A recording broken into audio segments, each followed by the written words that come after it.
It's a story of chance, intrigue, the black market, spies and deception, from Jerusalem to Damascus to New York.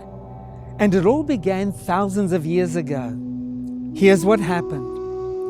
Early in 1947, a Bedouin shepherd boy of the Tama'ara tribe was tending his flock of sheep and goats in the desert area of Qumran.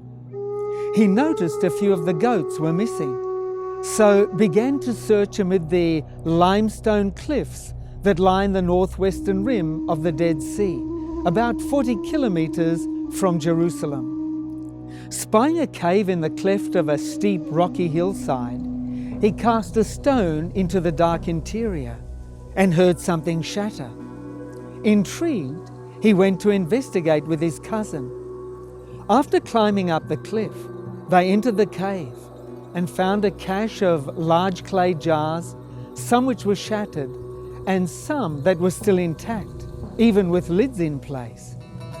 Could these ancient jars hold treasure? Excitedly, the boys opened the jars, but to their great disappointment, most of the jars were empty, and the remaining few contained nothing but old leather scrolls wrapped in linen and blackened with age. Thinking that the old scrolls had little value, as the story goes, the Bedouins first considered using the scrolls as fuel for the fire. But they decided to sell the scrolls to a shopkeeper in Bethlehem. They even wanted to sell the leather scrolls to a bootmaker to replace the soles on shoes. Eventually, it was found that the scrolls contained biblical texts and other ancient religious writings.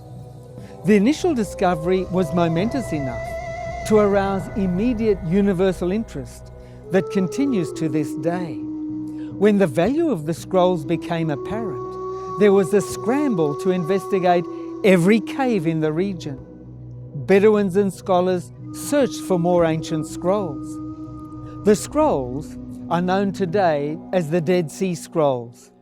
They were part of an ancient library and belonged to a Jewish religious sect called the Essenes.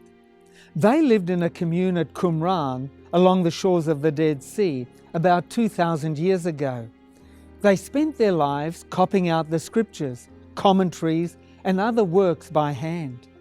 Their whole lives revolved around this work. They had copies of the Hebrew scriptures or the Old Testament part of the Bible, and they spent their time carefully copying it out. But their communal life came to a sudden and dramatic end in 68 AD, when the Romans destroyed the settlement on their way to attack Jerusalem. Those of the residents that did escape just had enough time to hide the sacred scrolls they couldn't carry in the cliffside caves before they fled the Romans. They hoped that when the Romans had gone, the scrolls could be rescued. However, they didn't live to return. Some of the scrolls were lost in landslides or through dampness, but the vast majority remained hidden in the caves until discovered by the Bedouin and scholars. As the experts pieced together and deciphered the scrolls, they discovered that the majority of the scrolls were biblical manuscripts, copies of books of the Bible, the Hebrew Bible, also known today as the Old Testament. In fact, all the books of the Old Testament were discovered at Qumran with the exception of Esther. And here's what's truly amazing. When these ancient scrolls were compared with the words of our Bibles today, they were found to be virtually identical. Do you see what this means? It means that we can know that our Bible today is virtually the same as when it came from the hands of the prophets. You can trust the Bible.